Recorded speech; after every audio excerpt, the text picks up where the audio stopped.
The day Sunny, was diagnosed with a brain tumor. Candy had an accident on her movie set. My husband, Ethan Hamilton, dropped everything to be by her side. The tabloids were plastered with stories of Ethan and Candy rekindling their old flame, painting me, his actual wife, as the one who had stolen him away in the first place. But Ethan and I were childhood sweethearts. After 5 years of marriage, everyone around us said we were a match made in heaven. For all these years, I believed it too. It wasn't until this moment that I finally understood. A lifetime of history can't compete with a dramatic reappearance. If that's how it was, then I would set him free. It had been 24 hours since Candy's accident, long past the golden window for public relations. The #1 trending topic on Twitter was still Ethan and Candy's names. News of their reunion was a tidal wave, threatening to drown me. All this time, the topic hadn't been taken down, the news hadn't been suppressed. This was Ethan's public statement of support for Candy. I sat in our empty living room, clutching the diagnostic report, the doctor's words echoing in my head. Ms. Morgan, the tumor is quite large, which makes the surgery challenging. But if you don't have the surgery, as it grows it will affect your memory and coordination. It could become life-threatening at any moment. I recommend you call your husband and get admitted to the hospital immediately. I called Ethan. I didn't go into detail, just asked him to come to the hospital. At first, he agreed and told me to wait for him. But after more than an hour, he still hadn't shown up. When I tried calling him again, his phone was off. I contacted Ethan's assistant and learned he was already on a plane to Denver. When I asked why he was going to Denver, his assistant said, "Ma'am, you should check Twitter. The trending topics are blowing up." I opened the app. #1 trending, accidental explosion on set, actress Candy Reed hospitalized with burns. Staring at the screen, I pulled my coat tighter and wrapped my arms around myself. I realized for the first time just how cold this winter in San Francisco felt. I sat in the hospital hallway and dialed my brother's number. The call connected before I remember the time difference. It wasn't even dawn where he was, so I quickly hung up. Back home, I called Ethan another 7 or 8 times, but he never picked up. I'm not the type to pester people. If I can't reach someone after a call or two, I assume they're busy and I can wait. But right now I was so agitated I just wanted to annoy him into picking up, even if it was just to yell at me. To my disappointment, Ethan never answered. A profound sense of helplessness washed over me. The Morgans and the Hamiltons were old family friends. Ethan and I were childhood sweethearts who, to no one's surprise, ended up married. But in our 5 years of marriage, he had always been indifferent. I had told myself we were just too familiar with each other, that we'd settled into the comfortable quiet of an old married couple, so the lack of passion was normal. But today, as he rushed to Candy's side, letting the news explode and the company's stock plummet, he proved he could ignore everything and everyone. Only then did I realize that the comfortable quiet of an old married couple was a lie I told myself. Both of Ethan's parents called. I didn't want to answer, but then Mrs. Hamilton sent me an iMessage saying she was coming over. I didn't want to see anyone. I had no choice but to answer. Mrs. Hamilton's voice was gentle. "Sonny, dear, have you been able to reach Ethan?" I replied, "No, I can't get a hold of him." She paused, then said, "Sonny, don't you worry. The Hamiltons only recognize you as our daughter-in-law. As soon as I get a hold of Ethan, I'll make him come and apologize to you." A bitter smile touched my lips. I want to tell her I didn't need his apology anymore. But this was between Ethan and me. His parents had always been kind, and I had no reason to take my anger out on them. I softened my voice. "Don't worry, Mrs. Hamilton, I'm fine. I just don't think I can face the reporters right now." "You don't have to," she said. "We'll handle it. You just get some rest." A moment after we hung up, a call from Ethan came through. I pressed answer and put him on speaker. Ethan's voice filled the room. "Why are you calling so many times this late? What is it?" His tone was cold, as if I weren't his wife, but some unimportant stranger. "It's nothing," I said. The line went silent for a moment. Before he could speak again, I heard a voice in the background call out, "Mr. Hamilton, Ms. Reed is awake and asking for you." "I'll be right there," Ethan replied. And with that, the line went dead, filled with the steady beep of a disconnected call. I let it continue, not bothering to hang up. Ethan and Candy had been together in college. a tumultuous on-again, off-again relationship that dragged on for years. I went to a different university in another city, so I only heard about them in bits and pieces. I'd had a crush on Ethan since I was a teenager, and he knew it. So when he and Candy got together, I was heartbroken for a long time. Seeing how inseparable they were, I buried my feelings for him deep down. Then, years later at a friend's wedding, Ethan caught the bride's bouquet, turned around, and proposed to me right there. We were surrounded by our friends, and not wanting to embarrass him, I accepted. I tried to talk to him about it later, to explain, but from that day on, he began to pursue me relentlessly. Just as everyone had always hoped, we got married.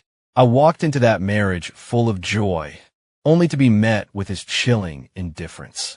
Our life together was as bland as unseasoned water. Thinking back now, it was clear Ethan had never forgotten Candy. So what was I? Was I just a tool to help him get over her? A sharp pain shot through my chest. My vision went dark, and I curled up on the sofa, my body shaking uncontrollably. After a long while, I managed to calm myself, picked up my phone, and called my brother Connor. Connor, I'm coming back to London in a few days. Is Ethan coming with you? No, just me. He was silent for a beat, then asked with concern, Did you and Ethan have a fight? I stood by the open window, the cold wind making my eyes water. Hearing my brother's question, my nose began to sting. No, primelit. Remember how I was talking about going to grad school? I never got around to arranging it. I have time now, and Ethan's busy with work. Maybe he'll come over for the holidays. Connor sounded relieved that we were okay. All right, when are you thinking of leaving? I'll have my assistant book your flight. Don't worry about it. Getting my visa will probably take another month anyway. I'll book it myself and send you the flight number when it's set. Then you can pick me up. We chatted for a few more minutes before hanging up. I folded the diagnosis report from the coffee table and tucked it away. It was time for a quiet exit. Ethan returned a week later. He wasn't alone. He brought Candy back with him from Denver and settled her into the villa right next to ours. That house had been a wedding gift from my brother, Connor. He'd given me the keys the day I got married. I'd never lived in it during our marriage, only sending the housekeeper over occasionally to clean. And now, Candy was living there. In my relationship with Ethan, I had always been the subservient one. I never voiced my own needs, never started a fight. Even when conflicts arose, I would just endure them, take a step back, and let them pass. But this time, I desperately wanted to ask him, is this really appropriate? The words died on my lips. I had already decided to leave. So what was the point? I watched him silently for a moment, then looked away and turned back to packing books from the bookshelf into boxes. My vacant, indifferent stare must have registered with him, because he tried to explain, it's just for a little while. It's more convenient for a medical team. With my back to him, I gave a sarcastic smirk, but didn't bother to argue. Fine, I said, but you should let Ms. Reed know that a real estate agent will be showing the house soon, so it might be a bit disruptive for her. Why are you selling it? Do you need money? I placed the book I was holding into a cardboard box and looked up at him. No, that house was a wedding gift for my brother. I haven't lived in it all these years, and it feels like a waste just letting it sit there. I want to sell it. He looked at me, confused. Between the Morgan and Hamilton family fortunes, we had plenty of things that were a waste. This was clearly an excuse. He looked like he wanted to press the issue, but I was busy and obviously had no intention of elaborating. He stood there, looking out of place. As he was about to leave, he finally noticed I was packing all my books into boxes, not just cleaning as he'd first assumed. Why are you packing up your books? I just wanted to organize them and air them out a bit, I said. He nodded. Just as he was about to leave, he seemed to remember my call from the other day. By the way, your checkup went okay, right? Things were so rushed that day, I didn't get a chance to talk to you. I paused, thinking of the time bomb in my head, and gave a slight shake of my head. It was nothing. Ethan just grunted in response. Candy's injuries are serious, and she's emotionally unstable, so I'll be spending most of my time over there, he said. Okay, you do what you need to do. My tone was so flat, so devoid of emotion, that he didn't give it a second thought. He turned, left the study, and went next door. I stood at the window, watching his retreating back, and let out a quiet, bitter laugh as tears filled my eyes. This home, the sofa in the living room, the bed in the bedroom, the painting in the entryway, the curtains on the windows, even the guests' slippers. I had chosen and arranged every single thing myself. Every detail was a testament to my hopes for this marriage. And now it all felt like a joke. After I finished with the books, I was about to call my friend Anna to get dinner. Just as I picked up my phone, a call from her came through. Sonny, check Twitter. Now, I opened Twitter. The top trending topic was Candy and Ethan rekindled romance. I clicked on it. It was a post from Candy's account. After all this time, it's still you. Where my heart belongs. The accompanying photo was of Ethan's back, and if you looked closely, you could see he was making soup. I scrolled through the comments. Most were from fans celebrating that their favorite ship had finally sailed. A smaller, but vocal, group was attacking me, saying I had forced Candy out years ago to marry Ethan, and that him leaving me now was my karma. They said I deserved to die for keeping their idol and Ethan apart for so many years. I kept scrolling in silence. Anna's voice came through the phone. Sonny, what the hell is going on? Did you and Ethan get a divorce? I was quiet for a moment. Not yet. Anna cursed. Then what the hell is going on with him and that witch? I let out a small, humorless laugh. Don't be angry. I was just about to call you for dinner when you called me. Are you home? I'll come get you. I managed to smile. Perfect. I'm too lazy to drive anyway. Come on over. Anna was fast. I took a quick shower, changed, and put on some light makeup. Just as I finished, she was at the door. We went to our usual private dining spot. After we sat down and ordered, I told Anna, can you help me find a lawyer? I'm going to divorce Ethan. She looked at me with concern, but I just gave her a nonchalant smile. I have a tumor in my brain, I said. I need surgery. I've already started the visa process. As soon as it's approved, I'm going to London. The moment the words left my mouth, Anna's eyes turned red. When? What did the doctors say? Have you told your parents? Her questions tumbled out, one after another, laced with panic. It was the day of Candy's accident. The doctor told me to have Ethan come to the hospital, but he was in a rush to get to her. The surgery is risky. It requires a family member's consent. I have to go back to my parents to have it done.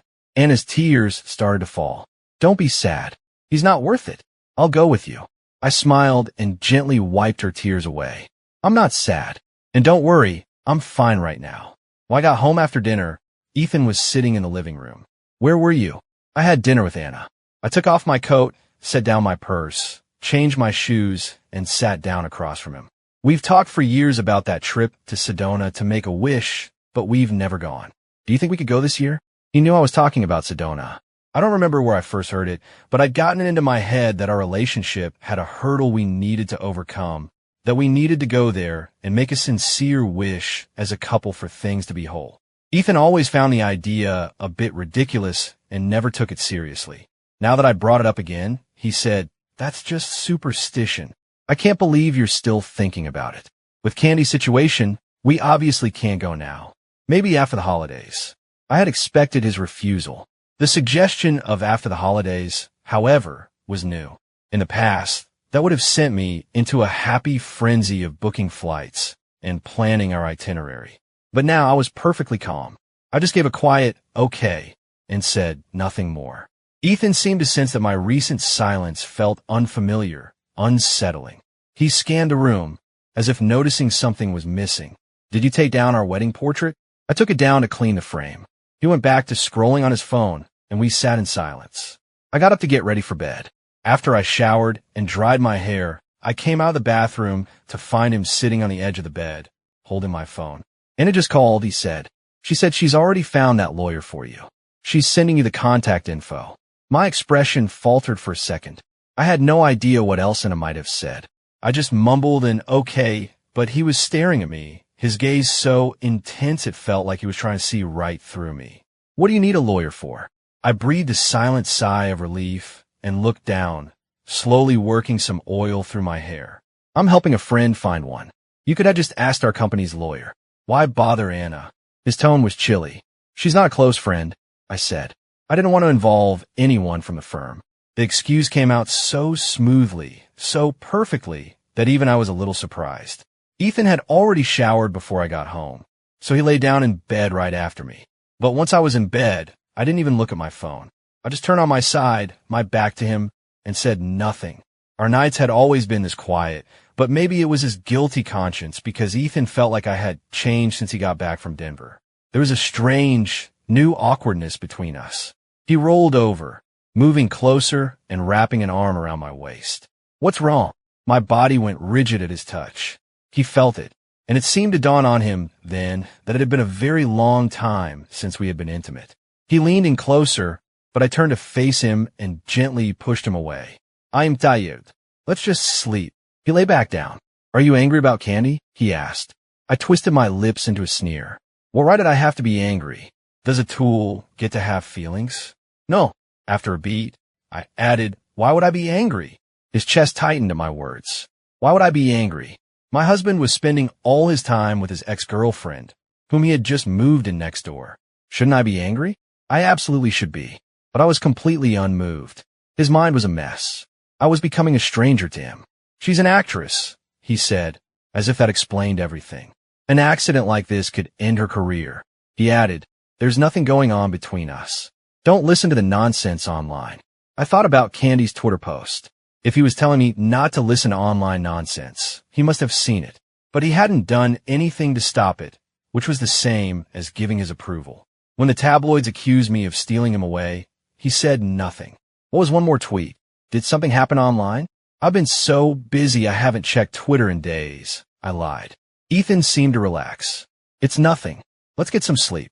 I fell asleep quickly, but Ethan was too agitated to rest. He got up and went downstairs. Passing the study, he pushed the door open and saw that the boxes in the corner were now sealed shut.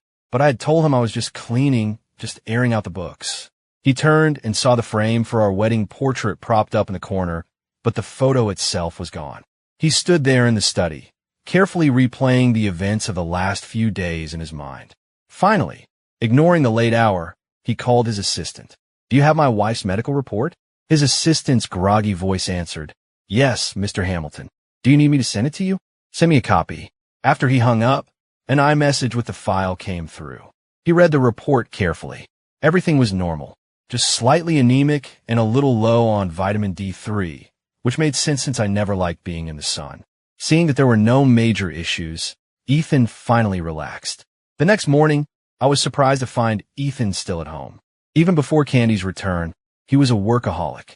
Now that he was busy with her, it was almost unbelievable that he was home at this hour. Seeing me come downstairs, Ethan closed his phone and stood up. I booked us flights to Sedona for this afternoon. Pack a bag. We'll head to the airport soon. I listened to his plan, raising an eyebrow in confusion. Noticing my expression, he explained, I just realized our wedding anniversary is coming up.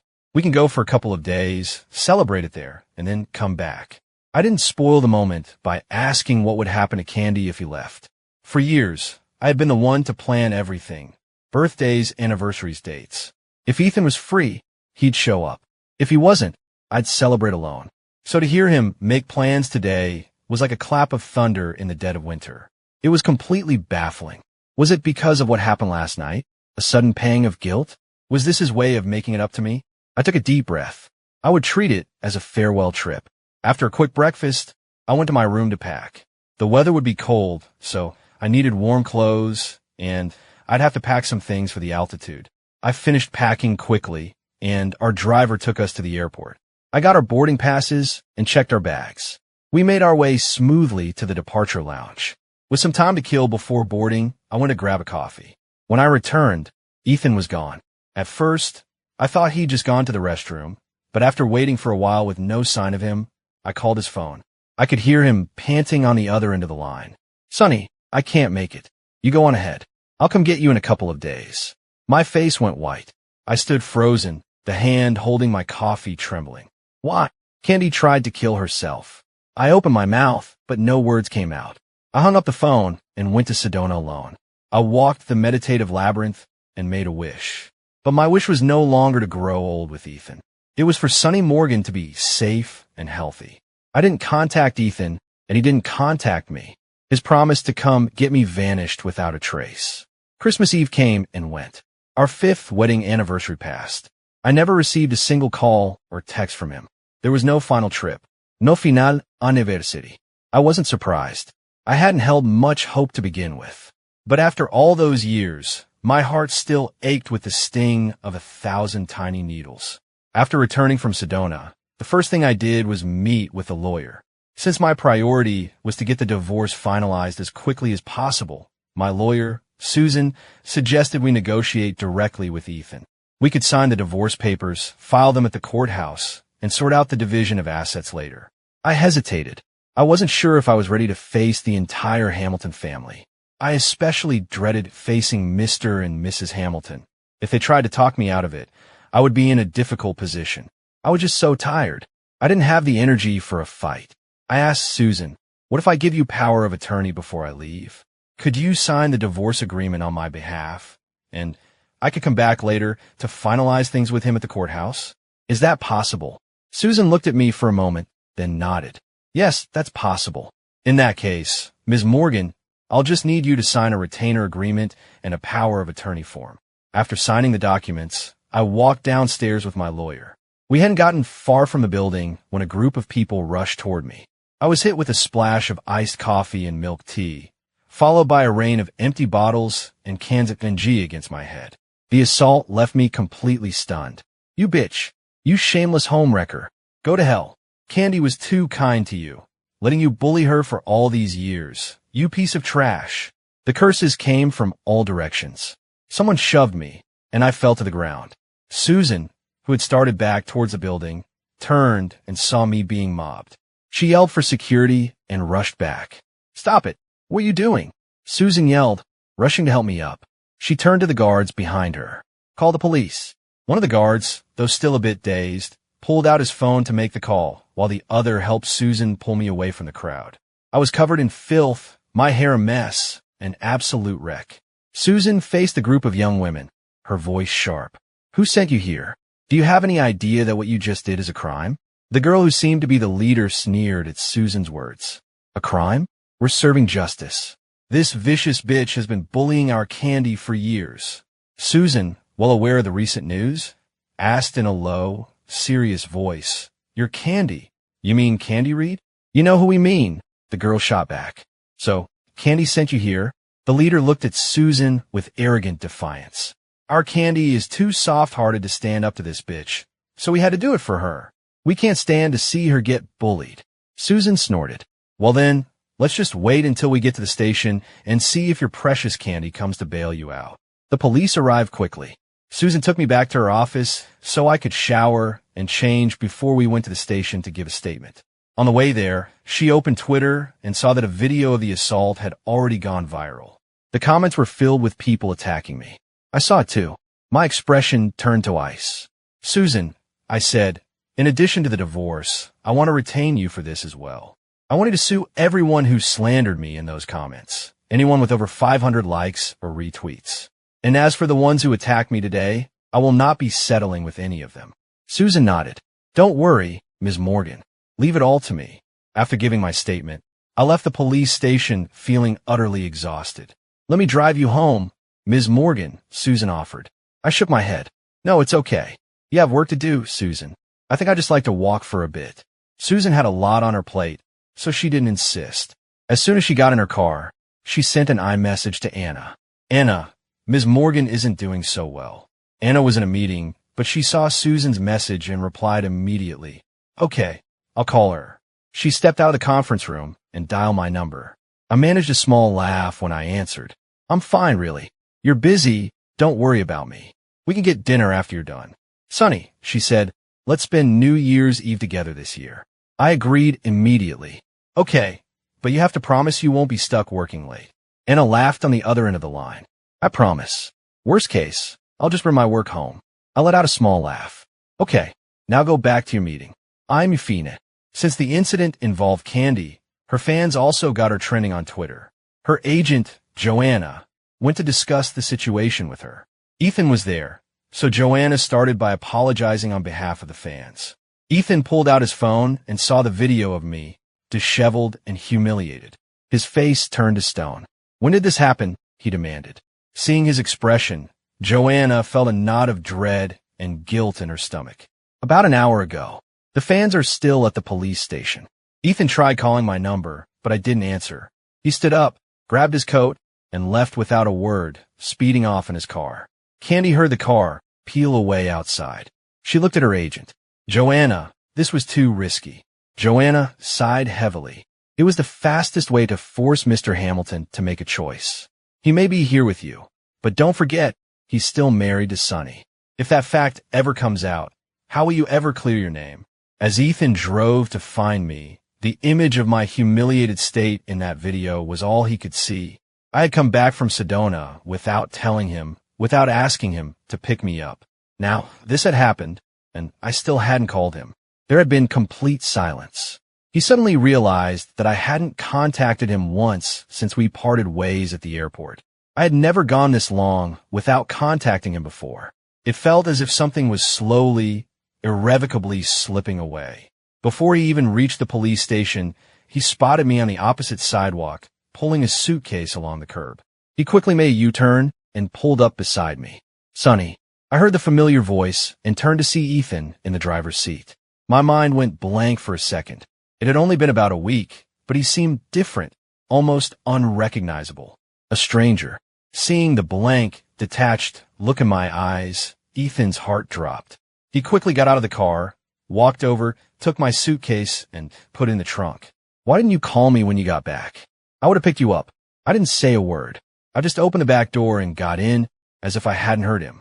He hesitated for a second before getting back in the driver's seat and starting the car. He watched me in the rearview mirror. I was turned away, silently staring out the window. I looked exhausted. My face was pale, my lips colorless. And looking closer, he could see I had lost weight. My jawline was so sharp you could see the bone. Sonny, are you hungry? Let's get something to eat. I didn't move. I just murmured that I wasn't hungry and closed my eyes. Ethan took a deep breath before asking, Are you hurt? I slowly opened my eyes. So, he had seen the post on Twitter. That's why he'd come rushing over. For me? Impossible. It had to be because the fans' actions were now linked to Candy. If you're here to plead Candy's case, you can save your breath. My voice was so calm and cold that it sounded foreign even to him. This was the fault of some irrational fans, he said. They should be held responsible. It has nothing to do with Candy. The moment he finished speaking, a faint, mocking laugh came from the back seat. I'm not speaking for her, he insisted. Okay, I replied, my single-word answer making it clear I had nothing more to say to him. We had just gotten home, my suitcase still by the door, when Candy showed up. Her hair had been cut short, and her cheek was covered in gauze, hiding what must have been a burn. Dressed in a hospital gown, she looked frail as she walked into our home. Joanna was helping her walk. Ethan, completely ignoring my presence, rushed over to help support her. What are you doing here? You're not even dressed warmly. Candy gripped Ethan's hand tightly and said in a weak voice, I came to apologize to your wife. It's my fault for not controlling my fans and letting them do something like this. She turned to me. Mrs. Hamilton, I'm so sorry. It's all my fault. Please, find it in your heart to forgive them, just this once. Before I could even speak, Ethan cut in. This has nothing to do with you. Why are you apologizing? Sonny doesn't blame you. Kenny just shook her head slightly. Whether she forgives them is her decision, but I have to apologize. I looked at her coldly, then at Ethan, my gaze finally landing on their intertwined hands. Ethan saw where I was looking, and his hand seemed to burn. He was trapped, not knowing whether to let go or hold on. Ms. Reed, I said, my voice flat. You are you, and your fans are your fans. I don't need your apology, but I will not be forgiving them. Mrs. Hamilton, they're just kids. Please give them a chance. My brow furrowed. I took a deep breath before speaking. On what grounds? Are you their mother? Or are you admitting you put them up to it? At my words, Candy's face went white and she swayed on her feet. Joanna quickly jumped to her defense. Mrs. Hamilton, you're right. Ms. Reed is Ms. Reed, and her fans are her fans. We came here in good faith to apologize. There's no need to take your anger out on us. Ethan frowned at me, taking Candy's side. Sonny, she's not that kind of person. I couldn't be bothered to argue. I just turned and went upstairs. Ethan personally walked Candy back to the house next door. I asked our housekeeper to make me a simple bowl of vegetable noodles. I was hungry, but had no appetite. I finished the noodles, and Ethan still hadn't come back. I went into Ethan's study to get the deed for the other house, and accidentally he knocked a small bear figurine off his bookshelf. It fell to the floor, and its head popped off, spilling dozens of tiny, heart-shaped notes all over the carpet. Curiosity got the better of me. I picked one up and unfolded it. It read, Asterisk Day 101 post-breakup. The person I'm marrying isn't Candy. It feels like it doesn't matter who it is anymore. Asterisk, I picked up another. Asterisk, at Donnie's wedding, I caught the bride's bouquet. I turned and saw Sunny's sparkling eyes. On some strange impulse, I proposed to her with it. Unsurprisingly, she said yes. Asterisk, asterisk, even though she tried to play coy and explain away later, I know she still loves me. She just needs me to put on a little show to satisfy her vanity. She's the one my parents wanted for me, after all. I should at least make an effort on the surface. Asterisk, my hand was shaking, and tears streamed down my face without warning. I grabbed another note. Asterisk, we got married, just as our parents wanted. Sunny was overjoyed. But as I looked at her lying next to me, and not Candy, I felt a flicker of resentment. Asterisk, asterisk, if it weren't for her, maybe my parents wouldn't have disliked Candy so much. I give her the cold shoulder, but she acts like she doesn't even have a heart. It's so boring. Asterisk, I folded those 3 notes and kept them. I gathered the rest, put them back inside the figurine's hollow body, and twisted the head back on. It wasn't broken. I placed it back on the shelf, exactly where it had been, as if nothing had happened. I locked my bedroom door and sobbed. All my years of love, my entire marriage, had been a complete and utter joke. Ethan was gone for 2 days. He returned just as I was opening the express envelope containing my new visa. I calmly put it away. He seemed preoccupied and didn't even notice. After putting the visa away, I went downstairs. I had my purse and was about to leave when he stopped me. Sonny, we need to talk. I turned to look at him and asked coolly, what is it? Candy tried to kill herself with pills. They just managed to save her. There's something I need to ask you to do for me. I stood there, silent for a moment, before walking over and sitting down. What is it? He pressed his lips together, clearly struggling with his words. I just waited quietly. Let's get a temporary divorce, he finally said. Candy needs me right now. I looked at him in silence, then gave a small nod. Okay. Does this mean we need to go to the courthouse and file the papers? I asked. Yes. Then let's go now. On the way to City Hall, Ethan's heart fell hollow. He was flustered. I had agreed so calmly, without even asking when we would get remarried. Did I really trust him that much? It'll be quick, he said, as if to reassure himself. As soon as she's stable, we'll reverse it. I just nodded. I know. As he spoke, I was busy on my phone booking a flight. If we got the papers filed now, I could make the afternoon flight. There was a direct one at 3:15 p.m. No la lloves. The paperwork at the courthouse was quick. Afterwards, Ethan said, Sonny, I need you to do one more thing. Post a statement saying we were already divorced, that Candy had nothing to do with our breakup. I held the divorce decree in my hand, looked at him, and a slow smile spread across my face. But as I smiled, my eyes began to sting with tears. Okay, after Ethan dropped me off, he went straight to the hospital, probably to tell Candy the good news. My things were already packed. I quickly finished loading my suitcases. I double-checked that I had all my documents, then called a shipping service to pick up the boxes I packed. Anna took the day off to drive me to the airport. She waited until I had gone through security before heading back to work. Once I was on the plane, I posted to Twitter. Ethan Hamilton and I have been divorced for some time. I wish him and Ms. Reed all the best. At Ethan Hamilton, at Candy Reed Official. As the flight attendant announced that we were preparing for takeoff and to switch all devices to airplane mode, I composed one last tweet. It was just one word. Goodbye. Candy cried as she told Ethan she had never forgotten him all these years. She said she had only pretended to move on, but every time she saw me standing next to him, she was driven mad with jealousy. She hated herself for being so weak back then, for not fighting harder for him.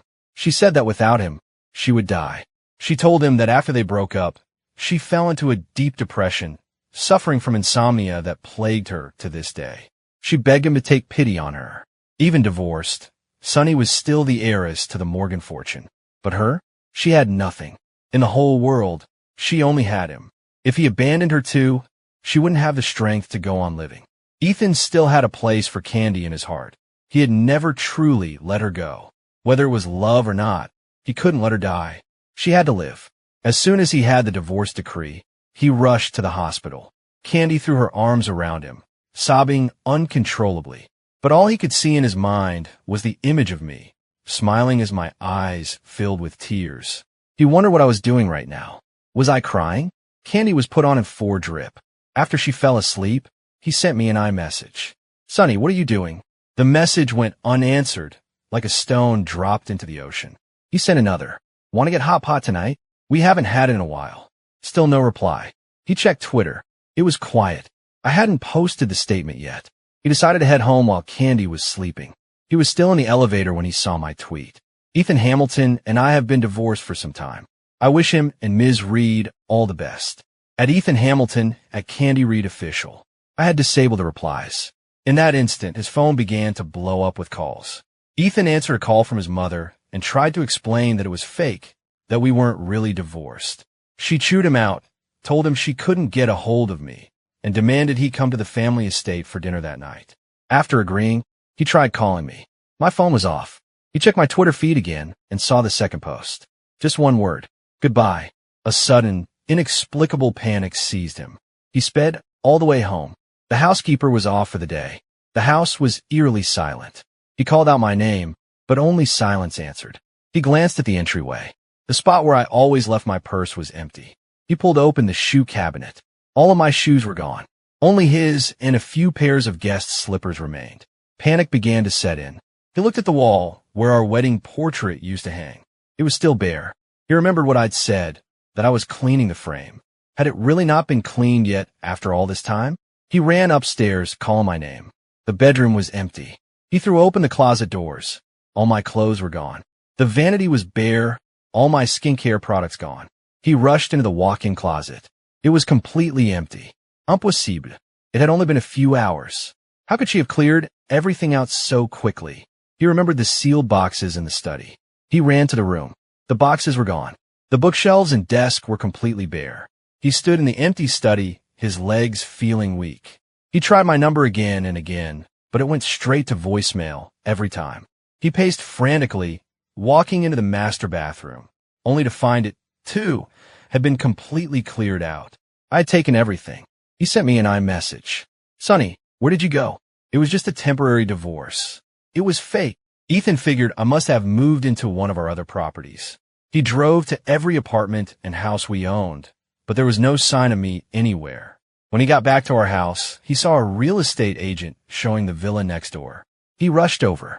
"This house isn't for sale." The agent was taken aback, but double-checked the address. He was in the right place. "This is the property of Ms. Sunny Morgan, correct?" "I'm her husband," Ethan said. The agent frowned. "Sir, Ms. Morgan informed us that she is divorced. She specifically mentioned she has no husband. She's commissioned our agency to sell all the properties currently in her name." Ethan was about to argue, but then he remembered. I had told him I was selling the house days ago. Had I been telling people I was divorced even back then? "When did she retain your services?" he demanded. The young agent, seeing Ethan's thunderous expression, answered honestly. "It's been over 10 days now." Ethan stood there, stunned. He had never said he wanted a divorce. But I had wanted to divorce him even then? He couldn't believe it. I must just be angry, hiding somewhere to punish him.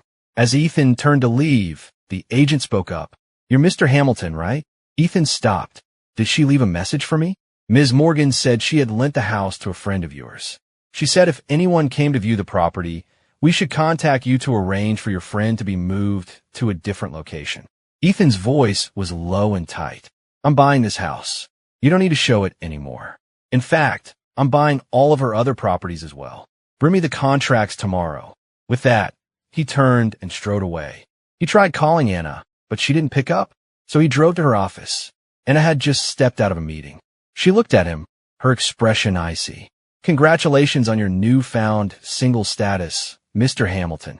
Hearing her sarcastic tone, he knew she had to know where I was. "Where is Sunny?" he asked, getting straight to the point. Anna just stared at him with a mocking smile. "Why are you looking for your ex-wife, Mr. Hamilton? It's funny, you could ignore her completely when you were married, but now that you're divorced, you come running to me." "Anna, It was a temporary divorce, he insisted. We agreed on it. At that, Anna burst out laughing. Mr. Hamilton, a divorce is a divorce. You went to the courthouse and you filed the papers. It's real, she said, her voice dripping with contempt. What do you think your marriage is? What do you think Sunny is? After all the years she spent chasing after you, she has to be humiliated like this? What? So you can act like an ass, and she's supposed to grant you a divorce so you can go have your fun, and then just wait obediently for you to come back and marry her again. Her words hit a nerve, and his anger flared. Anna, that's enough. Anna just looked at him and raised an eyebrow disdainfully. Don't like what you're hearing? Then please, Mr. Hamilton, show yourself out. Ethan was speechless. He took a deep breath, forcing himself to calm down. Where did she go? And if I tell you, are you going to chase her down? Mr. Hamilton, do you have the guts to stand in front of Sunny's parents and her brother and tell them you got a fake divorce from their daughter for another woman? If you do, then sure, I'll tell you. His heart sank. She went back to London? He asked. Anna said nothing. He started shaking his head, muttering to himself. Impossible. It takes time to get a visa. How could she have left so suddenly? She's been planning to leave for a long time, hasn't she? Anna just glanced at him, her expression unreadable, and said nothing. Anna thought about the tumor in Sunny's brain. She thought about how, at the moment of her diagnosis, her husband, the one person she should have been able to rely on, was rushing to another woman's side. She could only imagine the depths of Sunny's disappointment and despair, the pain that would make her want to exit her own life so quietly, without a single word. She's wanted to leave for a long time, hasn't she? He asked again. Anna hid everything she knew behind a blank mask. I don't know. But looking at Anna's face, he understood. My departure wasn't a spur-of-the-moment decision. It was premeditated. I had wanted to leave him for a long time. But why? I love him so much. It was impossible that I would just suddenly want to leave. With that thought, he called his assistant and told her to book him a flight to London. Mr. Hamilton, she reminded him, you have the quarterly board meeting this Friday. He paused. The timing clashed with the meeting. And because of the whole scandal with Candy, the shareholders were already furious. He had to be there. Book it for the day after the meeting, he said. After her call with Ethan, Mrs. Hamilton tried to call me, but couldn't get through. Worried, she came straight to the house. She found Ethan sitting dejectedly on the sofa in the empty living room. My shoes and bags were gone, my clothes were gone, and even our wedding portrait had been taken down from the wall. The color drained from her face. Without even taking off her shoes, she rushed over to him. Ethan, where is Sunny? Were you so impatient to throw her out? Did you want that woman to move in that badly? Mrs. Hamilton was practically shaking with rage. Ethan looked up at his mother's furious face and gave a bitter, mocking smile. Sunny's gone. Gone where? London. Don't worry. I'll get her back, he promised, raising a hand as if taking an oath. His mother opened her mouth, but no words came out. She turned and saw the divorce decree lying on the sofa. She lunged for it, saw the official seal, and in a fit of rage, threw the document right at his head. Ethan, you must be insane. This is what you told me was fake. Fake? Who are you trying to fool? After yelling at Ethan, she sent me a long iMessage, her voice choked with emotion in the audio clips. She said she was the one who pushed for the marriage, that she had watched me grow up and saw me as her own daughter, not just a daughter-in-law. She said Ethan had wronged me terribly and that she would make him apologize. Candy was discharged from the hospital. She had called Ethan countless times, but he never picked up. A flicker of panic went through her, but then she remembered the divorce decree he had shown her, and she calmed down. She had Joanna handle the discharge paperwork and went back to the villa. Seeing the gates to our house were open, she had her driver pull in. The house was empty of any trace of me. There was only Ethan, looking utterly defeated. Candy frowned. She had seen him like this once before, years ago, when they had broken up. But why now? Was it because of the divorce? He hadn't been like this when he came to the hospital. Where's Ms. Morgan? Has she moved out? The words had barely left her mouth when a voice came from upstairs. She looked up to see Mrs. Hamilton slowly descending the staircase. Even if Sunny is gone, don't you even think about moving in here, Candy. Seeing Mrs. Hamilton, Candy's heart stuttered, but she forced herself to stand tall and greet her softly. Mrs. Hamilton. Mrs. Hamilton was filled with a towering rage. She stormed down the stairs, looking as if she was about to strike Candy. Ethan quickly said, "You should go." Joanna hurried Candy out the door. Mrs. Hamilton chased them to the porch, watching as Candy retreated to the house next door. She turned on Ethan, who told her she could live there. He was speechless. His mother took a deep, shuddering breath. "I see it now.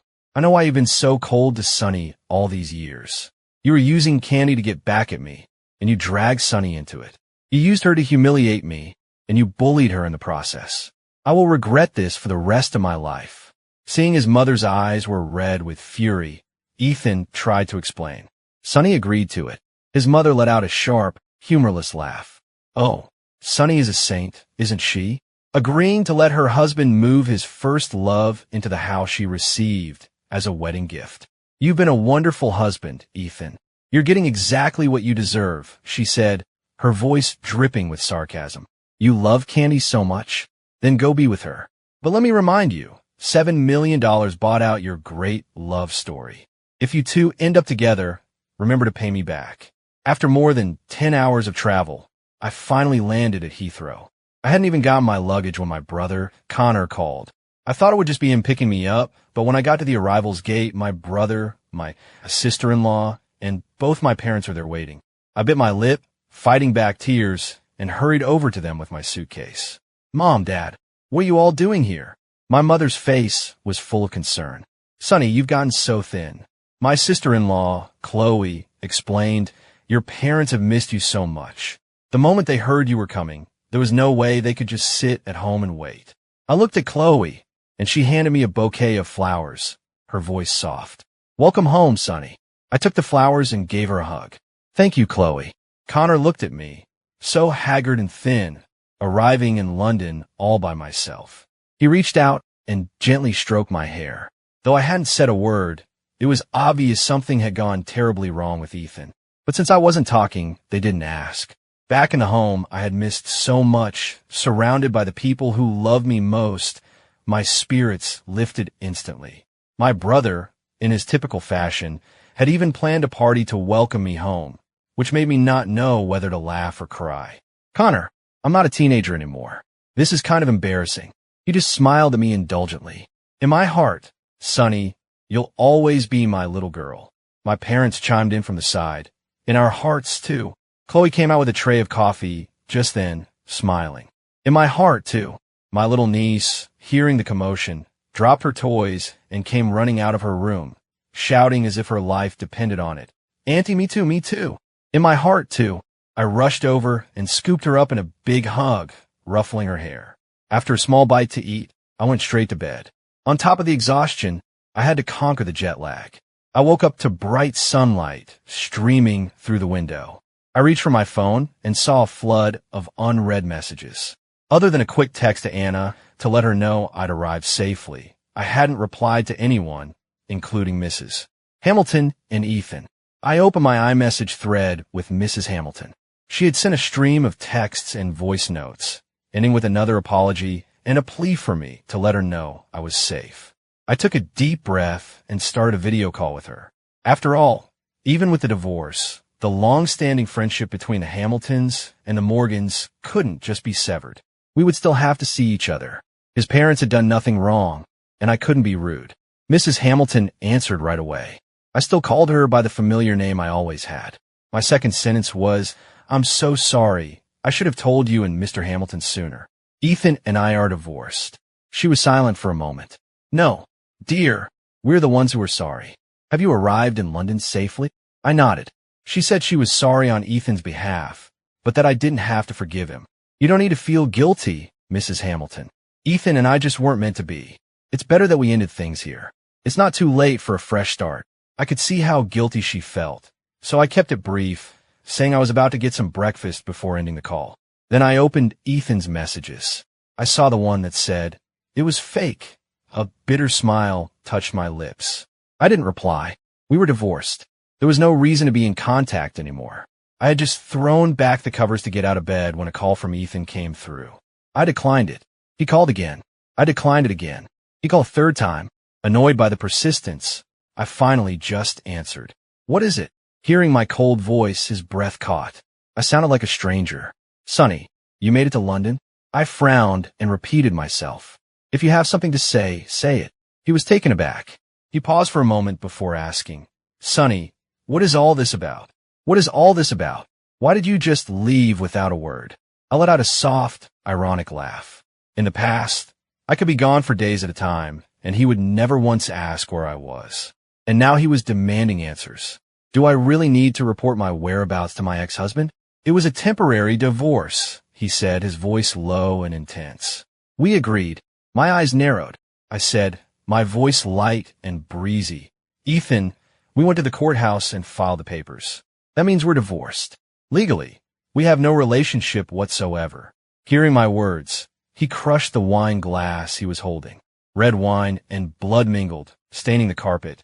Sonny, he seethed, you played me. You tricked me. I bit my lip, my vision blurring with tears. How could I have possibly played him? If anyone was played, if anyone was tricked, it was me. Ethan, I didn't tell you to run off to Candy. I didn't make her try to kill herself. I became a laughingstock all over the city, and I never said a single bad word about you.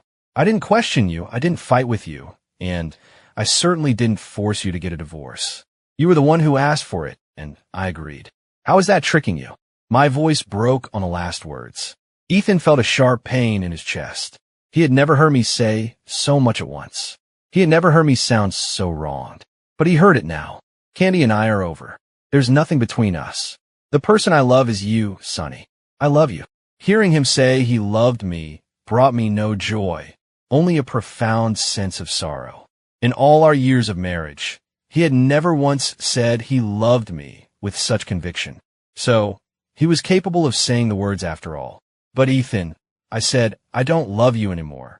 Don't contact me again. I don't want to hear your voice, and I don't want to hear anything about you ever again. I was about to hang up, but he spoke quickly.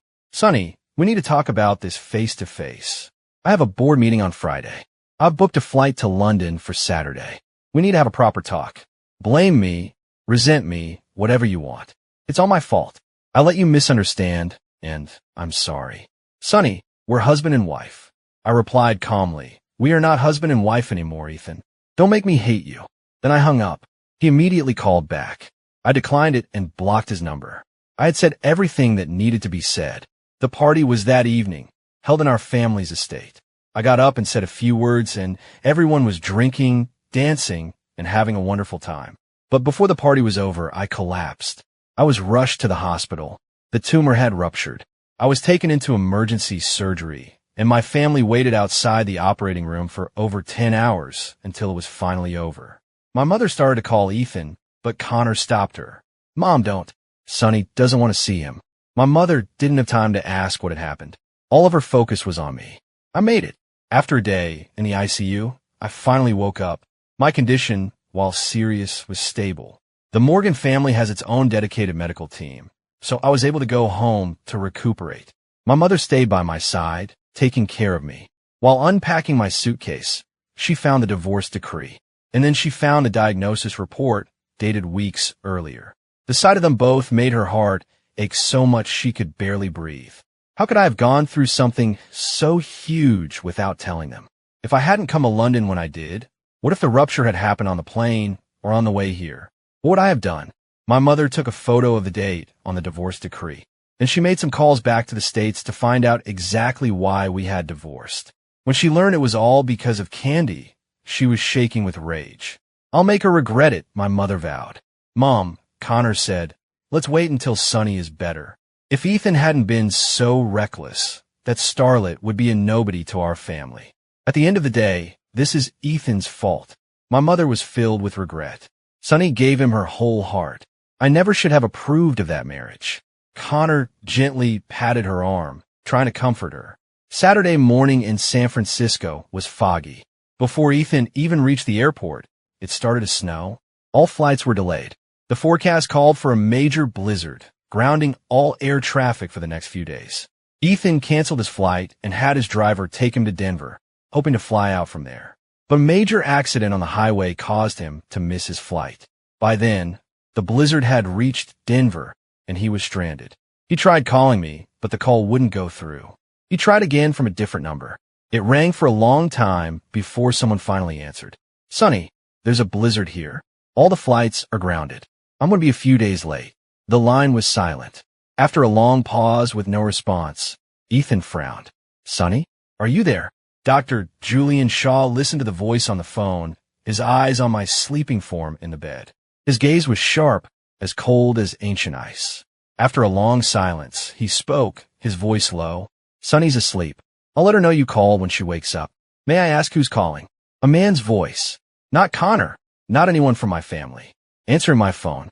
In that instant, Ethan felt the blood rush to his head. Who is this? He demanded. Julian heard the fury in his tone and let out a soft, unconcerned laugh, dripping with sarcasm. A man in her room at this hour? Who do you think I am? Julian's words were deliberate, unhurried. 1,000 images flashed through Ethan's mind. Their divorce was supposed to be fake.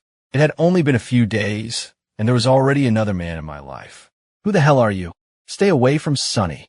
Julian just smirked and hung up the phone. He looked up at the bed, and as he was about to set my phone down, he saw that my eyes were open and I was watching him. A flicker of embarrassment crossed Julian's face. He had answered my phone without permission and taunted Ethan on his own initiative. He probably expected me to be angry. Ms. Morgan, I'm sorry. I smiled faintly. What for? I should be thanking you, Dr. Shaw. You performed my surgery. You saved my life. At the mention of the surgery, Julian's expression grew serious. The memory of it still unsettled him. It was the most dangerous surgery he had ever performed. And the person on the operating table was the girl he had secretly loved for years. If he hadn't been able to save me, he doubted he could have ever stepped into an operating room again. Your tumor was in a very dangerous state. You should have had the surgery immediately back in the States. I looked at him. He wasn't just my surgeon. He was my brother's best friend. I'd always gotten along well with Connor's friends, but I had always kept my distance from Julian. There was always an intensity in his gaze that felt invasive. When I was younger, it just scared me, though I never knew why. Looking back now, I recognized it for what it was, the determined gaze of a man who knows what he wants. Connor had told me stories about Julian's determined nature. An idea began to form in my mind. I've divorced Ethan, I said simply. He just looked at me. He hadn't told anyone, but he had been keeping tabs on my life for years. He had known about my divorce even before my own family did. He had also found out about the tumor. That's why he had flown back to the States, and then booked a seat on the same flight back to London as me. I had been in such a daze that I hadn't noticed my surroundings. If I had, I would have realized our seats were just a few rows apart. When I returned home, he waited for my family to call him, to ask him to come and examine me. But the call never came. So, at the party, he asked me to dance. And it was in that moment that I collapsed into his arms. By the time he got me to the hospital, his own legs were shaking. He had to tell himself over and over again to stay calm before he could perform the surgery. I watched his calm expression as I spoke and frowned, a flicker of confusion in my eyes. You already knew, didn't you, Dr. Shaw? He looked at me, a slight smile on his lips as he casually took a pen from his breast pocket.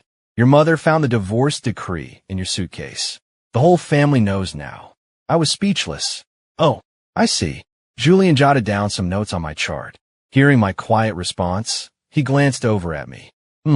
I quickly shook my head. It's nothing. The atmosphere in the room grew a little tense. Julian broke the silence. You should just call me by my name. Dr. Shaw is a bit formal, don't you think? My eyes flickered. Is that appropriate? Maybe I should just call you Julian, like Connor does. He smirked and raised an eyebrow at me. I'm not interested in being your brother. It's either Julian or Dr. Shaw. Your choice. I sighed. It seemed I had no choice but to comply. Whatever my lifesaver says goes. As I spoke, Julian closed his notebook and clipped the pen back into his pocket. Let's hear it, then. He said it with a completely straight face. I couldn't help but glare at him, which only made him laugh. Good to see your eye movement is normal. Get some rest. After Julian left to tell my family I was awake, my mother came rushing in. Her eyes were filled with pain as she looked at me, asking if I was uncomfortable, if I was hungry, what I wanted to eat, if I needed water. Every question was laced with worry. It made my heart ache with a mixture of love and guilt. Mom, I'm okay. Julian, said, "I'm recovering well." My mother squeezed my hand. Remembering what Julian had said, I braced myself. "Mom, Ethan and I are divorced. I'm sorry I didn't tell you sooner." She just nodded softly. "I know, sweetie, but why didn't you tell us? You were going through so much." "I thought I could handle it on my own," I said. I needed a rest, so after some soup, I fell back asleep. After my family left, I picked up my phone. A string of texts had come in from an unknown number. "Sonny, who was that, man?" "Sonny, you've wanted this divorce for a long time, haven't you? Why? You love me. What? I've booked a flight out of Dallas. I'll be in London the day after tomorrow. We need to talk." I took a deep breath. In my current state, the last person I wanted to see was Ethan. I was scrolling through my iMessage contacts when I saw a name. Julian Shaw. Well, had I added him? I sent a single question mark. "Julian?" Reply came back almost instantly. "It's me." I stared at the two words, unsure what to say. I saw the typing indicator appear, and a moment later, another message. "Need something?" I replied, "No, nothing." A moment later, another message from him came through. Asterisk, "Are you sure? Or should I tell Connor you need a quieter place to recover?" Asterisk, I was speechless. "Did you install a camera in my brain during the surgery?" Seeing my message, Julian couldn't help but laugh. The next day, after a word with Connor, Julian moved me to his private estate to continue my recovery. It wasn't far, so it was still convenient for my family to visit, but it ensured Ethan wouldn't be able to find me. No one in my family wanted me to see Ethan again, especially not while I was so weak. It would only hinder my recovery. Ethan arrived in London, travel-worn and exhausted. He knew our family's address and went straight there. When Connor saw him at the door, his expression soured, but he let him in anyway. The moment Ethan stepped inside, he noticed the frosty reception. Only my sister-in-law, Chloe, offered him a polite, professional smile. Everyone else's face was a mask of cold fury. "Ethan," my father began, "what brings you to London?" The question caught him off guard. Of course they knew about the divorce. I would have told them. He collected himself and replied in a low voice, "Mr. and Mrs. Morgan, I've come to bring Sonny home." My mother let out a derisive snort. "We're not your parents anymore, Ethan. And now that you're divorced, Sonny is a free woman. By what right do you think you can just take her home?" He remembered his own mother's words, challenging him to tell my parents it was a fake divorce. He didn't have the courage. After a long pause, he said, "You have every right to blame me, but there's been a misunderstanding between Sonny and me. I never wanted to divorce her." Connor, who had been listening from the side, could no longer stay silent. His face grew cold. "Ethan, you agreed on it? How did that conversation go? Did Sonny suggest a fake divorce? Or was it your idea?" Ethan was speechless. Connor let out a cold laugh. Silence. "So it was you who proposed it. Our Sonny has a sweet nature. She was young, she didn't know many people, and she gave her whole heart to you. You knew perfectly well how much she loved you, and you took advantage of that love to bully and humiliate her. Do you think we're all dead?" Connor roared, "Get out." Seeing the absolute fury on my brother's face, Ethan's heart went cold. He gritted his teeth. "I know I wronged Sonny, but I do love her. Connor, you can do whatever you want of me, but please, just let me see her. We need to talk." My parents and brother remained silent. It was Chloe who finally spoke, her smile polite but distant. "Ethan, it's not that we're keeping you from her. Sonny's not here. She went away for a while to clear her head. You could try calling her. You're both adults. Whether or not you see each other is up to you. We're about to have lunch. Will you be staying, or?" He looked at their stony faces. It seemed I really wasn't there. Given Chloe's pointed dismissal, he certainly wasn't going to stay for lunch. After leaving, Ethan tried calling and messaging me, but got no response. He started staking out the neighborhood, but after days of seeing no sign of me coming or going, he finally started to believe I really wasn't there. I knew Ethan was in London. I was still too weak and had no desire to see him, so I stayed hidden. More than 10 days passed before Connor came to visit me at Julian's estate. "Has Ethan tried to contact you again?" "He still hasn't left. He's just been camping out near the house every day." I looked at my brother and sighed. Sometimes I really just want to call the police. Connor patted my arm. If it weren't for the respect I have for his father, I would have called them myself. "How are you feeling? You look like you have more energy than a few days ago." He looked me up and down as he spoke, his brow furrowing. You've actually put on a little weight. I gave him a goofy grin. Julian's a good cook. He's been forcing me to eat a late-night snack every single night. At my words, Connor's brow furrowed in confusion. What did you just say? Julian's cooking? He knows how to cook. I was taken aback for a second. He doesn't, I asked. That son of a, he's been freeloading off our family since we were teenagers. He always said he couldn't cook, and he's been getting free meals ever since. I've never even had a single plate of fried rice from him. What has he been making for you?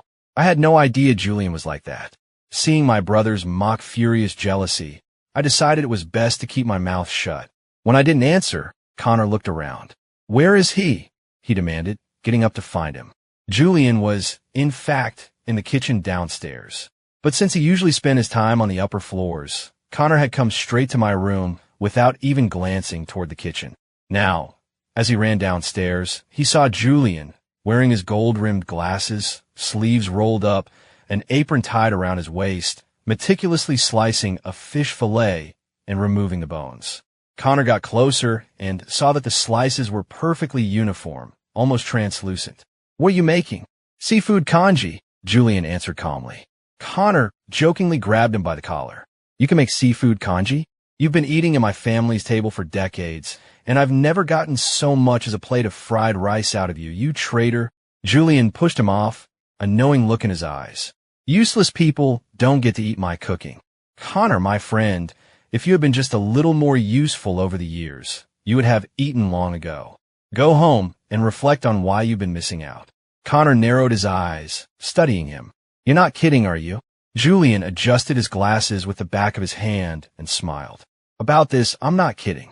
Connor took a deep breath, sizing up his friend of many years, considering it seriously. He found he couldn't come up with a single reason to object.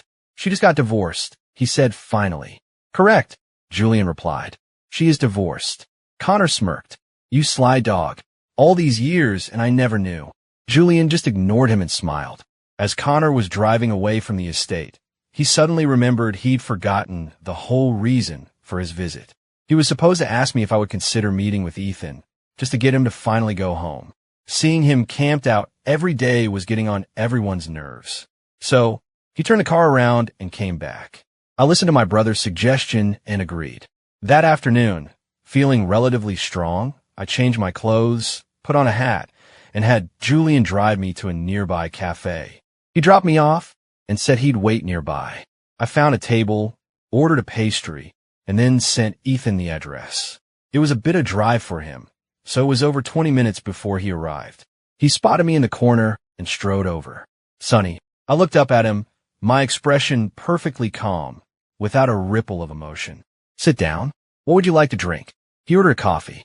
Before he could speak, I started. My brother tells me you've been camped outside our house for over 2 weeks. Aren't you worried Ms. Reed will try to kill herself again? He was taken aback. So, this is still about Candy? You're still throwing a tantrum over her. I let out a tired, humorless laugh. I shouldn't have even mentioned her. Ethan, I never thought it would come to this, but talking to you is like talking to a brick wall. I say one thing, and you hear something completely different. My words made his face darken, and he stared at me intently. I looked like I'd gained a little weight, but he could still see the weakness in my posture. I was also wearing a hat, which was unusual for me, and my long hair was gone. He was about to ask about it when I cut him off. I'm here, so say what you came to say. Ask what you came to ask. I glanced at my watch. I'm getting tired, and I want to go home soon, so you have 40 minutes. His Adam's apple bobbed. He loosened his tie, leaned forward slightly, and wrung his hands. So, you're not coming back with me. Is that right? I nodded. That's right. Why? I actually laughed out loud at that. I looked at him, my brow furrowed in genuine confusion. Why do you think, Ethan? Why wouldn't I come back? Is it because of Candy? There's nothing between us. I was just helping her out because she had an accident. Is that right? And you had to divorce me in order to help her out? Were you just helping her out? I asked you to come to the hospital, and you flew to Denver without a word. We had a trip planned to Sedona, and you abandoned me at the airport while I was getting a coffee. And what did you say then? You told me to go on ahead, that you'd come get me later. And did you? Did you ever show up? Under my barrage of questions, he finally said in a low voice, I'm sorry. It was my mistake. I just shook my head. I didn't care anymore. What he had done to me couldn't be fixed with a simple, "I'm sorry." Divorce was the best possible outcome for us. And once we were divorced, we could go our separate ways with no need for apologies. I'm not telling you all this because I want an apology. I'm just giving you one example out of many to make you understand, Ethan, that my heart is already dead. I don't need your apology. I have no intention of forgiving you, and I never want to see you again. My voice grew hoarse as I spoke. He gritted his teeth, his eyes slowly turning red. Sonny, how could you take back your love so quickly?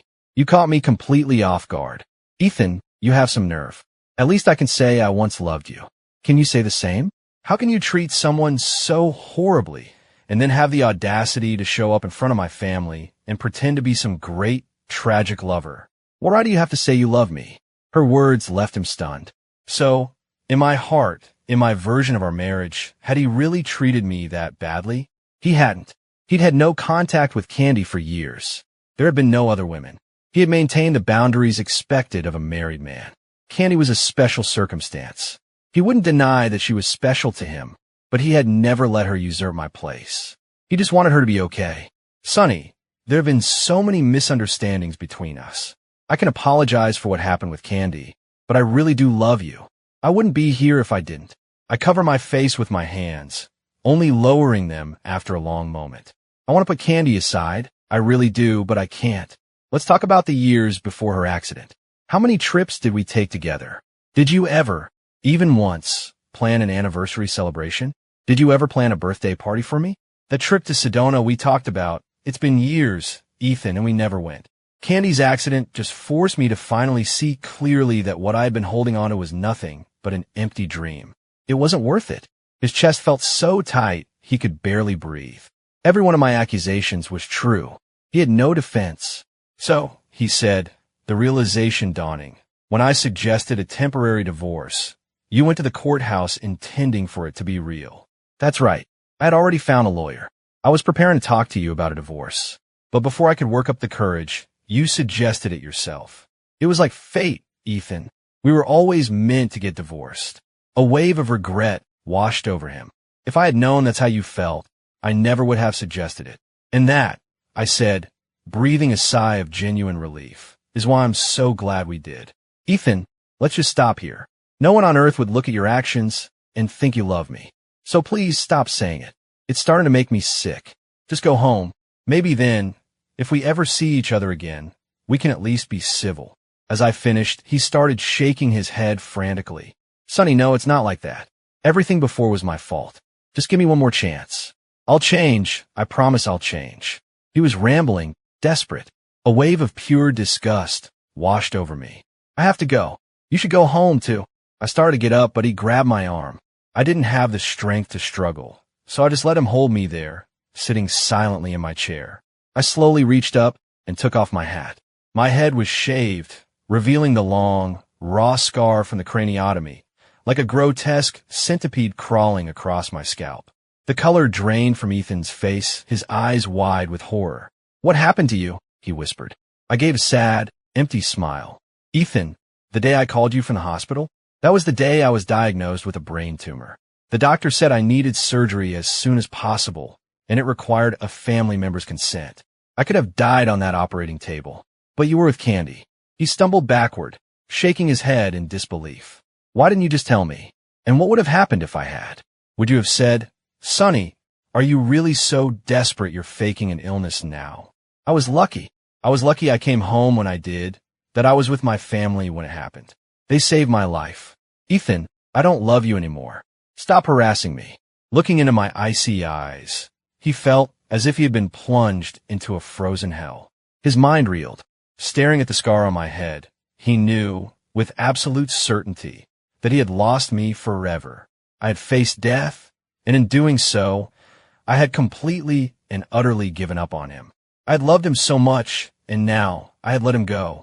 He looked like a madman, rambling incoherently, trying to find some way to keep me, but he had nothing left. Sonny, this isn't fair. You've condemned me without even giving me a chance to defend myself. It's not fair. Fair. I scoffed. Ethan, I didn't tell you I wanted a divorce, and we got one. Just like you didn't tell me you weren't marrying me for love, and you married me anyway. You started it, and I finished it. But if we're really keeping score, isn't this what's truly unfair? Who's going to give me back the 5 years I lost? Ethan's face went ashen. He asked in a voice filled with disbelief, "You saw what was inside the bear?" I didn't say a word, just watched him. My gaze was a blade, piercing through all his defenses, leaving him exposed. "Sonny, those notes, they don't count. You can say they don't count, but for 5 years, you lived by them. You acted out every cold, cruel thought you wrote down and hid inside that bear. It's not that I didn't notice your indifference. I just kept hoping that one day, things would change. That's all." With that, I put my hat back on, grabbed my purse, and stood up. I paid our bill and walked out of the cafe. Julian had already pulled the car around and was waiting for me at the curb. Seeing me, he got out, opened my door, helped me with my seatbelt, and put my purse in the back. Ethan watched him, the voice from the phone call echoing in his ears. He shot up from his seat and ran out after us. "Sonny, who is he?" Julian had just opened his own door when he heard Ethan's question. He turned, his voice icy. "I'm her suitor. Is there a problem? Ms. Morgan's ex-husband?" If looks could kill, Ethan would have murdered Julian 1,000 times over. Julian just gave him a cold smile. "Mr. Hamilton, I suggest you head back to the States soon. It would be a shame if you were to have an accident while here in the UK. Julian's eyes were sharp with warning. He had despised Ethan 5 years ago, and he despised him even more now. If Ethan continued to stay in London and harass me, it might be inconvenient for my family to act, but Julian had no such constraints. Hearing Julian's threat, I just said, "Julian, let's go." Since some of the older relatives didn't use Twitter, I sat in the car and quickly composed a post for my Facebook, announcing that Ethan and I were officially divorced. After posting it, I put my phone away and leaned back in my seat to rest. "Are you tired? You can lie down in the back if you want to sleep," Julian said, his voice full of concern as he drove. I opened my eyes and smiled at him. "We'll be home soon. I can manage." My phone started buzzing with iMessage notifications. I knew it was people asking about the divorce. I was too exhausted to deal with it, so I just turned my phone off. Candy logged into one of Ethan's dummy Instagram accounts and saw my Facebook post. I had already posted on Twitter, and now I was posting again. Soon enough, someone had screenshot my Facebook post and shared it on Twitter. People immediately started speculating that the divorce was recent, not some time ago as I had claimed. They theorized that I had lied about the date to protect Candy from being labeled a homewrecker. Following that, someone came forward claiming they had seen Ethan and me at City Hall on the very day I made my first Twitter post. And everyone knew Candy and Ethan had been together long before that. Candy's agency needed to do damage control, and that required Ethan's cooperation. The only people who could effectively defend Candy were Ethan and me. But Ethan was unreachable. Candy couldn't get a hold of him. So, in a desperate move, her agency retweeted my original post, adding a warning that they would be sending cease and desist letters to anyone spreading rumors. Anna knew that I had collapsed in London. She had flown out immediately and seen me in the ICU. She only left to fly back for an urgent meeting in the Bay Area after I had been moved to a regular room. Anna knew exactly why I had made that post, and she knew all about the temporary divorce. Now that it was real, and Ethan was clinging to London like a stubborn leech, she had complained about him to Connor more than once. Ethan was at fault, but Candy was no saint either. She was constantly stirring up drama. If her accident wasn't some kind of setup, why was her first call to another woman's husband? If she hadn't, Ethan might have been at the hospital with me. I would have had the surgery in the States, and it might not have become such a life-threatening emergency. The thought that I had collapsed the day after I arrived in London sent a chill of fear down Anna's spine. Now, seeing Candy and her agency using my tweet for their own gain, Anna's first instinct was to fire back. But she knew she had to respect my wishes. She called Connor first. His attitude was clear. I might be kind-hearted, but the Morgan family was not to be trifled with. Connor told Anna not to call me, that he would talk to me himself. It was better to discuss it face-to-face. Anna agreed. When Connor brought up the issue with me, my reaction was indifferent. "They can't find Ethan, so they're using you," he said. "Sonny, you can't be this naive." I looked at my brother. I had just walked through death's door and back. None of this mattered to me anymore. Whatever you want to do is fine with me, Connor. As for me, I just can't be bothered to care. I refuse to think about the decade of love, the 5 years of marriage. I emptied my mind and focused on my recovery. I had already wasted so much of my life and energy on Ethan. Now that I had let go, I didn't want to waste another second on him. A short while after Candy's retweet, Anna posted a clarification on my behalf. She stated that I was recovering from surgery and had asked her to handle all public communication. She revealed that my tweet had been a condition of the divorce, which I had been forced to post. She then dropped the bombshell. On the day of Candy's accident, I was at the hospital being diagnosed with a brain tumor, waiting for Ethan to arrive and sign the consent forms for my surgery. A husband who never showed up. He never showed up because he was called away by Candy's agent. Anna then tagged Candy and her agency directly. Ms. Reed and Company, when an accident occurs, why was your first call not to your own management, but to another woman's husband? Was this a premeditated arrangement? Anna's post contained 2 explosive revelations. The divorce was not old news. It had happened the very day of my tweet. And it raised the question of whether Candy's accident and her immediate call to Ethan had been premeditated. Seeing Anna's tweet, Joanna was stunned. Candy, however, flew into a rage, smashing the glass she was holding. "That bitch," she screamed. "What business is it of hers?" Joanna's brow furrowed in worry. Candy turned and saw her agent's dazed expression and snapped. "What are you staring at? Think of something." Just as Joanna was about to reply, her phone rang. It was her boss. "Meeting in my office now. We're discussing Candy's future with the agency." A bad feeling crept into Joanna's stomach, but she mustered the courage to ask, "Sir, is this about a new project?" Candy leaned in, listening intently. A cold sneer came from the other end of the line. "Just get over here." Every single one of Candy's endorsement deals was being terminated. The brands were citing breach of contract, which meant she would be the one paying the penalties. When Joanna and Candy arrived, the heads of the commercial, PR, and legal departments were all waiting for them in the conference room, along with the agency's CEO. The moment they walked in, the head of PR shot Joanna a venomous glare. "Mr. Hayes, it's not that my department dropped the ball," the PR head said, his voice tight with frustration. "We didn't even have a chance to act before someone else made a complete mess of things." I have no idea what Ms. Reed was thinking, retweeting Ms. Morgan's post. "Did you really think no one would find out? The divorce decree has a date on it." Candy, unaccustomed to being spoken to this way, immediately shot back. "And what brilliant plan did your department have?" "We had options," he retorted, "but we've lost any advantage we might have had. Now every brand is pulling out. Have you managed to contact Ethan Hamilton, Ms. Reed? If he were to show up right now, offer his public support, and maybe cover your termination fees, you might have a sliver of chance." Ethan finally reappeared more than 2 weeks later. Someone spotted him by the waterfront, unshaven and staring into the bay. Candy rushed to find him, but by the time she got there, he was gone. When she returned to the villa, she found him already there. With tears in her eyes, she threw herself into his arms. "Ethan, where have you been? What happened to you?" His eyes were vacant, staring at nothing in the distance. He let her cling to him, not responding, not even flinching.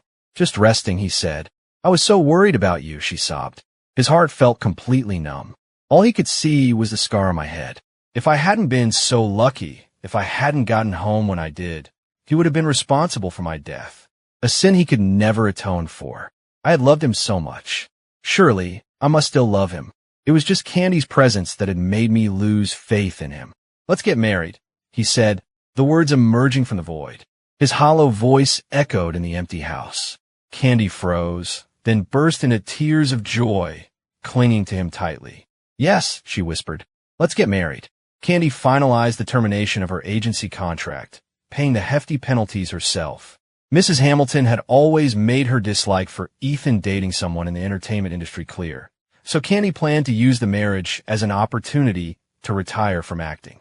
She threw herself into wedding planning, ordering the dress, scheduling photo shoots, making all the arrangements. She had assumed Ethan would be happily involved, but he wasn't.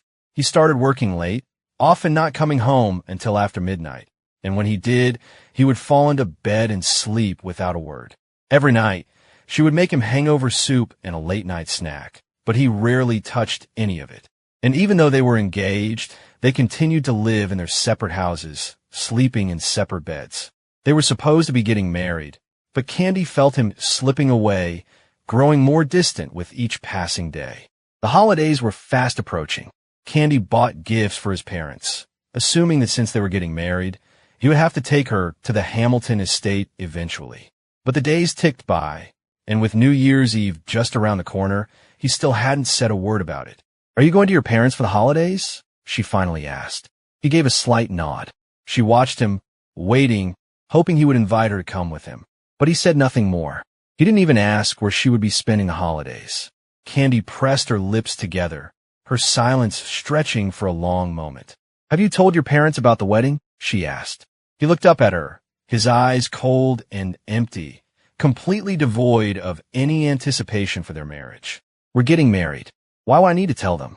Candy stared at him, her mind reeling in confusion. "Ethan, what's wrong with you? You haven't been the same since you came back." He glanced up at her. "How so?" She frowned. "You seem unhappy. Is something wrong at work? You could talk to me, you know." Her tone was gentle and understanding. He gave a small, humorless laugh. "You haven't changed. Work is fine. I just feel like, after so many years, I've made a mess of things. I'm just feeling a bit defeated, that's all." She thought he was talking about them. She leaned against him gently and said, "We'll be together every day from now on. Let's just let the past be the past." He didn't say a word, just let her lean against him. On New Year's Eve, timing it perfectly with the time difference, right as the clock struck midnight in London, Ethan sent me a text. "Sonny, Happy New Year." I saw the message and deleted it immediately. It wasn't until after the holidays that I heard from Anna that Ethan and Candy were getting married. The wedding was set for the 1st of May. When I heard the news, I felt nothing. I was surprised to find that there wasn't a single ripple of emotion inside me. Candy planned the entire wedding by herself. On the day of the ceremony, Ethan didn't invite a single friend or family member. He did, however, invite the press. During the exchange of vows, when the officiant asked for their consent, Candy, with tears streaming down her face, said, "I do," and gave a long, emotional speech about their difficult, years-long journey to find their way back to each other. Then the officiant turned to Ethan. All the cameras zoomed in on his face. He looked handsome, but his expression was glacial. He spoke softly, but his words were clear. "I do not." Though none of Ethan's friends were there, Candy had invited everyone she knew. The entire room was stunned into silence. Candy herself froze, her lips trembling as she stared at him in disbelief. "Ethan, what are you saying?" she stammered, her whole body swaying as if she might faint. He just narrowed his eyes, a cruel, mocking smile playing on his lips. "I said I do not." She stumbled backward, and the officiant had to catch her to keep her from falling. "Why?" she whispered, her voice breaking. "Ethan, why?" Before I left, he had believed he was the one who had wronged Candy, that he owed her. He thought their relationship had ended only because of his mother's disapproval, and that Candy had pined for him all these years. But after I was gone, his mother told him about the $7 million. The money Candy had demanded from her in exchange for leaving him. $7 million to buy out their great love. If you take money to end a relationship, he thought, you don't get to call it love anymore. It's a desecration. If he had known what she had done, he never would have treated me the way he did. If it weren't for her lies, he and I might never have ended up this way. He knew he was to blame for his own actions, but Candy was the one who had set it all in motion. A person who lived a lie couldn't possibly know anything about true feelings. "Why?" he repeated back to her. "Candy, don't you know why?" Faced with his cold questioning, she just shook her head, her eyes brimming with tears, the picture of a wronged woman. "You fell in love with Sonny, didn't you?" she accused. "You regretted divorcing her, didn't you?" Hearing my name from her lips made his anger flare. "Shut up," he snarled. "You don't have the right to say her name. $7 million. Candy, you sold our relationship for $7 million years ago. How dare you stand here now and talk about love?" If he hadn't brought it up, she might have forgotten it herself. She had long ago buried the memory of asking his mother for $7 million in exchange for her promise to leave him forever. She shook her head frantically, lunging forward to grab his hand. It wasn't like that, Ethan. I have my reasons. Please forgive me just this once. I really do love you. He shook his head and pulled away. It's too late, Candy. The internet exploded. The hashtags were trending all day. Hashtag Candy the Homewrecker. Hashtag Candy the Scammer. Hashtag Wedding from Hell. The public feasted on the drama. Candy's dream wedding had become a national laughingstock. She was dropped by her agency and saddled with massive debts, forcing her to sell her house and car. Sometime after that, Ethan showed up in London again. He stood before me and announced that he had gotten my revenge for me. I knew what he meant. Candy had gotten what she deserved. She had paid for what she'd done. But the whole thing, his logic, was utterly ridiculous. Candy and I should have been two parallel lines, never destined to cross. If it weren't for Ethan, we never would have even met. And how can a stranger, someone you don't even know, truly hurt you? They can't. Ethan, do you have any idea how ridiculous you sound right now? How utterly absurd. My voice was soft, but the mockery in my eyes must have been sharp as glass. He didn't understand. He had punished Candy. He had cut her out of his life completely. Why wasn't I happy? He frowned at me, his eyes filled with confusion. Seeing that look on his face, the last embers of warmth in my heart for him finally died out.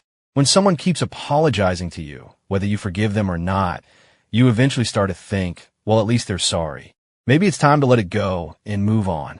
But then you realize that this person, for all their apologies, has absolutely no idea what they're apologizing for. And that's a special kind of sad. A man who doesn't even know what he did wrong, standing here apologizing to me. Sonny, please don't look at me like that. I took a deep breath and lowered my gaze. Tell me, who do you think wronged me more? You or Candy? He froze at the question. I pressed on. What does anything Candy did have to do with me? We were strangers. You can't possibly believe that everything you did to me was her fault, can you? Ethan, if you were a man of integrity, if you still had feelings for Candy, you never would have married me. And if you were a man of character, once you had married me, you wouldn't have taken out your own weakness and regret on me. You wouldn't have bullied me and ignored me. What does any of that have to do with Candy? She was just an excuse for your own indecisiveness. You can argue that you wouldn't have spent all those years pining for her if she hadn't taken the money and lied to you. But if you couldn't forget her, you had no business getting married. You were in love with someone else. So why did you marry me? What was I to you? A tool to help you forget her? A shield to protect you from your parents? I wasn't desperate to marry you, Ethan. You were the one who proposed. You were the one who pursued me. And then you punished me for your own weakness. I thought that when you apologized, you at least understood why our marriage fell apart. But now I see I was giving you too much credit. Someone like you is incapable of admitting their own faults. You'll always just blame someone else. Don't ever show your face to me again. The sight of you makes me sick. I turned to leave, but he grabbed my arm. Sonny, don't go. I know it was all my fault. I'm the one who's sorry. Julian, seeing the struggle from his car, quickly got out and strode over. Hamilton, let her go. At the sound of Julian's voice, Ethan whipped his head around, his eyes blazing with fury. And who do you think you are? He snarled. Julian's gaze was like ice. I frowned slightly, then looked back at Ethan. I forgot to mention. He's my boyfriend.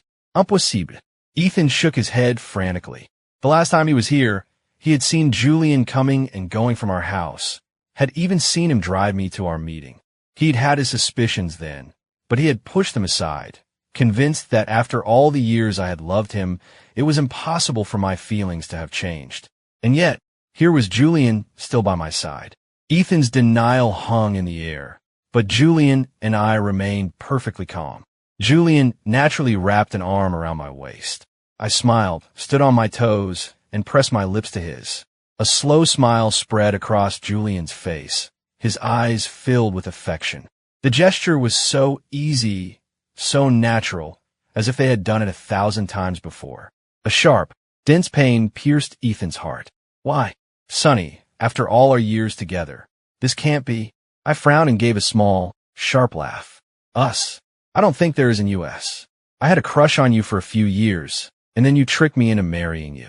You can't possibly believe that after 5 years of your coldness, I still loved you the way I did on our wedding day. Can you? What made you think your indifference was something worthy of my devotion, day after day? I've said all I have to say. Don't come near me again. You make me sick. My words hit him, and his hand fell away from my arm as if all the strength had gone out of him. Julian guided me into the car. He glanced back and saw Ethan still standing on the sidewalk, looking like a man whose soul had just been ripped out. Julian's brow furrowed. He sent a quick text, then drove away. My mood, however, was unaffected. I looked over at Julian. What do you want for dinner? It's my treat. He smiled as he drove. Why? Is this a thank you? I turned to look at him. I had become very aware of his intentions over the past few months. I wasn't quite ready for a new relationship. It wasn't that I was still hung up on Ethan. I just wanted some time for myself. And I had to start preparing for my graduate program soon. But I had just used him as a shield, and in doing so, I had been the one to make things explicit between us. I couldn't just leave it hanging. I'm starting my master's program soon, I said. I'm not looking to get married again anytime soon. Then we can just date, he said, as if it were the most natural thing in the world. Be boyfriend and girlfriend. I smiled. Okay. And so, we started dating, keeping it a secret from my family for a while. Connor knew how Julian felt, but he figured that after my divorce, it would take me a long time to be ready for something new. He never imagined we would get together so quickly, so we managed to keep it from him too. It was a long time before I found out that after our last confrontation, Ethan had been in a car accident. He had injured his leg, and Mrs. Hamilton had flown to London to be with him. My family didn't invite them to our home. My mother, however, did meet with her once, without telling me. The meeting did not go well. After that, the long friendship between our two families finally withered away completely. I never asked what happened. I was busy with my studies, and Julian, when he wasn't in surgery, was busy managing his family's company. The next time I heard anything about the Hamiltons was when Mrs. Hamilton herself called me. She accused me of being heartless. She said it was one thing to divorce Ethan, but did I have to be so cruel? Wasn't it enough that he had lost the use of his leg? Did I have to destroy the Hamilton Corporation as well? Listening to her accusations, a flood of memories washed over me. Memories of a kindness that, in retrospect, had always been superficial. Whatever Ethan has lost has nothing to do with me, I said calmly. I wasn't the one driving the car, but he was there because of you. I almost laughed. Was that supposed to be my fault too? I didn't ask him to come. He was the one who refused to leave me alone. And as for the Hamilton Corporation, I continued, my voice hardening. Mrs. Hamilton, has my politeness over the years made you forget the reality of our situation? The Morgans and the Hamiltons had a marriage alliance. My family was not marrying up. For years, my father and brother have held back out of respect for me. But in business, the stronger company prevails. To blame me for that is, frankly, laughable. Mrs. Hamilton was so furious she hung up on me. I asked Connor about it later and learned that he and Julian had orchestrated the takeover together. Connor, thinking I might still have some sympathy for them, explained, "This is just business, Sonny. The Shaws have been planning this for a long time. They only held off because you were married to Ethan. Now that you're divorced, there's no reason to hold back." I just nodded. You don't have to explain, Connor. It has nothing to do with me. The next time I heard anything about Candy, it was on a trending Twitter topic. She had been hospitalized, reportedly after being horribly abused. I learned then that after the wedding disaster, buried in debt, she had become the mistress of a sadistic billionaire's son. People, I thought, always have to pay the price for their choices. Their fates were the ones they had earned. 3 years later, in the spring, I sent an invitation to Anna. I was inviting her to my wedding.